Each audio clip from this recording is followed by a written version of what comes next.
YouTube के हमारे सभी दर्शकों का आज के इस वीडियो में बहुत बहुत स्वागत है। मैं एस्ट्रोलॉजर सुनील आज की वीडियो में आपको शुक्र अस्त के समय गर्भाधान से रिलेटेड कुछ बताना चाहता हूं, कुछ जानकारी देना चाहता हूं। आप कई बार पूछते हैं कि सर शुक्र अस्त में क्या गर्भाधान करना चाहिए जब शुक्र अस्त हो। कुछ लोग बृहस्पति के बारे में पूछते हैं कि सर क्या बृहस्पति जब अस्त हो तो गर्भाधान करना चाहिए। तो वैसे तो देखिए कई तरीके की बातें हैं। जैसे हमारा जन्म होता है, उसकी जो जन्म कुंडली बनती है, उसकी जो लगन होती है, जन्म लगन कुंडली जो होती है, वहां पे हम विचार करते हैं और हम देखते हैं कि बृहस्पति अस्त है या शुक्र अस्त है या कोई भी ग्रह अस्त है तो वह शुभ नहीं, वह अच्छा नहीं है, वह ठीक नहीं। लेकिन परिस्थितियां होती हैं सब अलग अलग, बहुत सी चीजें होती हैं। जैसे जन्म के समय में हमारा कोई रोल नहीं होता है और हम उनका कुछ नहीं कर सकते, जन्म अपनी मर्जी से होता है। तो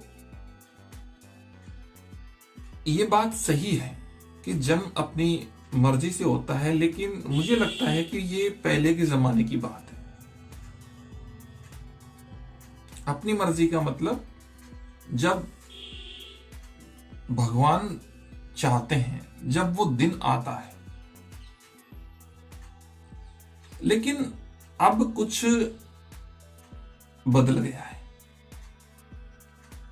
अगर कुछ हम ज्यादा जानकारी प्राप्त करके और अगर हम देखें तो ये सही है कि जो प्रकृति को मंजूर होगा उसी समय में होता है। लेकिन कुछ बड़ी चीजों को हम ज्योतिष के माध्यम से बहुत आगे का फ्यूचर का सोच करके अगर करें तो शायद है कि हम कुछ इसमें विशेष कर सकते हैं। जैसे हमें पता है कि 9 मास 10 दिन यानी 9 महीने 10 दिन एक बच्चा गर्भ में रहता है, और उन समय में अगर बृहस्पति और शुक्र अस्त अगर चल ही नहीं रहे होंगे, अगर आज हम गर्भाधान करते हैं और आज से 9 महीने बाद का जो समय है उसमें अगर गुरु या शुक्र अस्त नहीं होंगे तो हमारी कुंडली में गुरु या शुक्र अस्त कैसे आएंगे? आ ही नहीं सकते हैं। तो ये एक ज्योतिष के माध्यम से इसी तरीके के जो बेनिफिट्स हैं वो हम ज्योतिष के माध्यम से ले सकते हैं। वैसे अब बात आती है शुक्र ग्रह की। तो देखिए शुक्र ग्रह के बारे में बात यह है कि पहली बात तो गुरु और शुक्र का गर्भाधान में किसी प्रकार का कोई दोष नहीं, क्योंकि जब पैदा होते वक्त अगर मान लो गुरु और शुक्र अस्त हो सकते हैं तो फिर गर्भाधान में क्या देखना। जो कार्य या तो पूर्णतः अपने हाथ में हो,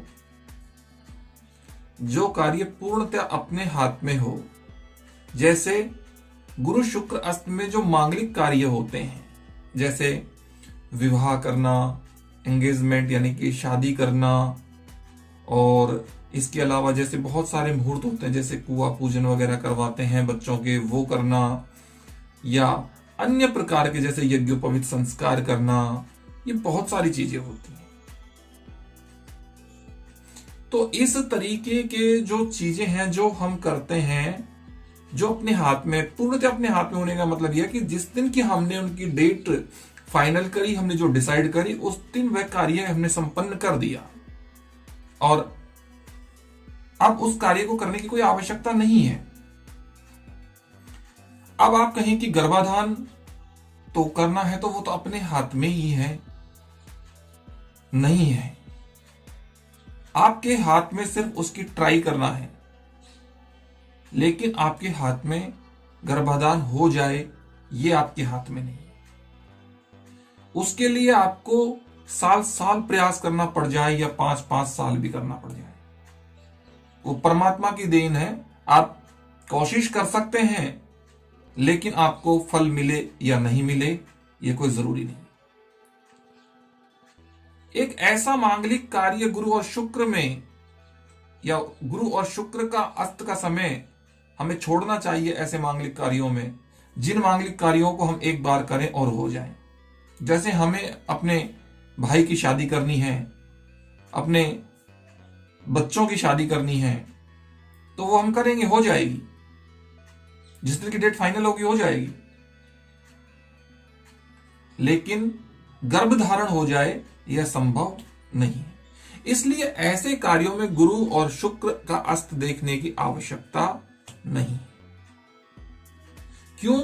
क्योंकि बहुत कम समय ऐसे मिलते हैं जो शुभ समय होते हैं हमारे किसी भी कार्य के लिए। अगर आप इतनी सारी चीजें देखने लग जाओगे तो मुझे लगता है कि आप कभी गर्भधारण के लिए कोई समय निकाल ही नहीं पाओगे। और फिर मैं तो आपको लिखा हुआ भी बता दूंगा शास्त्रों में कि गर्भाधान में गुरु और शुक्र को अस्त की देखने की आवश्यकता नहीं। लेकिन अब मैं यहां पे एक नई बात करता हूं कि मान लो गर्भाधान 1 जनवरी 1 तारीख को पीरियड आया, 10 से 15 के बीच में गर्भधारण हुआ, तो 30 तारीख या 31 तारीख तक, मतलब लास्ट डेट तक, जनवरी के महीने में जो भी पहला महीना जो पीरियड का पूरा होता है, मतलब उस महीने में शुक्र ग्रह का काम रहेगा, शुक्र ग्रह का स्वामित्व रहेगा, शुक्र ग्रह की वर्किंग रहेगी उस डिंब को बनाने में। और उसके बाद में अंडा बनने के लिए मंगल ग्रह की आवश्यकता हो, और तीसरे महीने में बृहस्पति की आवश्यकता हो जो लिंग बनाए। बृहस्पति ग्रह तीसरे महीने में उस भ्रूण का जेंडर तैयार करते हैं, उनके स्वामित्व में होता है। तो अगर बृहस्पति गर्भाधान के समय अस्त है, लेकिन बृहस्पति की वर्किंग आ रही है, तीसरे महीने के अंदर बृहस्पति का वर्क आ रहा है, और उस महीने में अगर बृहस्पति मान लो सही है, तो उस बच्चे के अंदर बृहस्पति से रिलेटेड वो कोई प्रॉब्लम या क्रिएट नहीं होगी।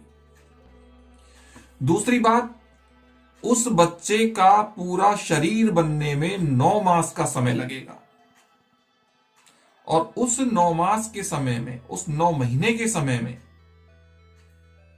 ग्रह अपनी राशियां भी चेंज करेंगे, ग्रह उदय भी होंगे, ग्रह अस्त भी होंगे। बहुत से समय से बहुत सी ग्रहों की लाइट्स, ग्रहों के जो प्रभाव है, ग्रहों को एक लाइट्स के माध्यम, किरणों के माध्यम से समझाया जा सकता है, क्योंकि ग्रहों में लाइट्स ही होती है, किरणें ही होती हैं जो हमारी बॉडी पर प्रभाव डालती हैं, इफेक्ट्स होते हैं।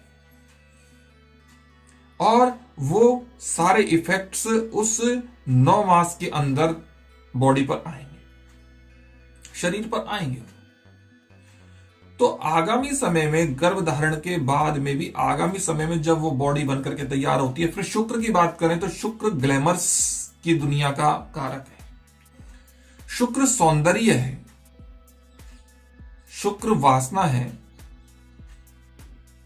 शुक्र बहुत कुछ खूबसूरती का, सुंदरता का, सौंदर्य का, इन सब का कारक है। इसलिए डिंब अंडा बनने के बाद में जब तक बेबी का लिंग नहीं बन जाएगा, जेंडर नहीं बन जाएगा, जेंडर बनने के बाद में ही बेबी के अंदर वासना की जरूरत पड़ेगी, और उस समय उसको क्रिएट करने के लिए जो उस समय का जो गोचर चल रहा होगा उसमें जो शुक्र की पोजीशन होगी, उसी शुक्र के इफेक्ट से उस बेबी के अंदर काम, वासना या सौंदर्य की जो बातें आएंगी, जब उसकी स्किन तैयार हो जाएगी बेबी की, तो उसमें सौंदर्य बनेगा, सुंदरता बनेगी स्किन के टाइम। तो कहने का मतलब तीसरे मास के बाद, तीसरे महीने के बाद की वर्किंग है शुक्र ग्रह की भी, जो वो अपनी पूरी की पूरी जितने भी चीजें हैं या जो भी अपना प्रभावशाली असर जो दिखाएगा बॉडी पे, आंतरिक रूप से या बाह्य रूप से, वो सारा शुक्र का बाद में आए। फिर दूसरी बात, जब गर्भाधान किया जाए उसके बाद में देखें कि ये गर्भाधान के बाद में परिणाम, यानी कि जो बच्चे का जन्म होगा उस समय शुक्र की क्या स्थिति है, क्योंकि जन्म लगन की भी प्रधानता बहुत होती है जीवन के सुख संपन्न ऐश्वर्य वाले कार्यों के लिए। तो उस समय की टाइमिंग देख करके और उस समय के जन्म के समय कैसा माहौल रहेगा, कैसी कुंडली रहेगी, कैसा टाइम रहेगा, ग्रहों की क्या सिचुएशंस रहेंगी, वो चीज पर ध्यान केंद्रित करना चाहिए।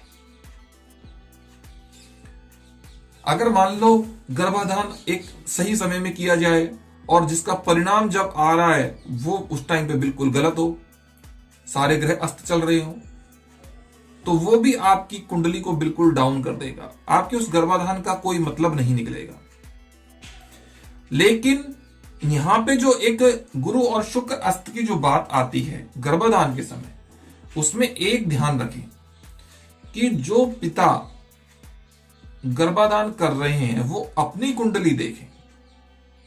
अगर उनकी कुंडली में अगर पहले से ही शुक्र अस्त है तो वो शुक्र अस्त के समय को त्याग दें, क्योंकि एक वो अस्त, दूसरा ये अस्त, और फिर पता नहीं कितने अस्त, जीवन में अस्तता ज्यादा आ जाएगी। लेकिन जिन पिता की कुंडली के अंदर शुक्र टॉप पोजीशन पे है, बृहस्पति टॉप पोजीशंस पे है, ठीक है, उनके लिए शुक्र अस्त या बृहस्पति अस्त देखने की आवश्यकता नहीं। इसलिए एक स्वस्थ, सुंदर, अच्छा, ऐश्वर्यवान पुत्र संतान प्राप्ति के लिए आपको अपनी कुंडली पर भी ध्यान केंद्रित करना चाहिए, अपनी कुंडली दिखानी चाहिए और सोच समझ करके आपको आगे कदम बढ़ाना चाहिए।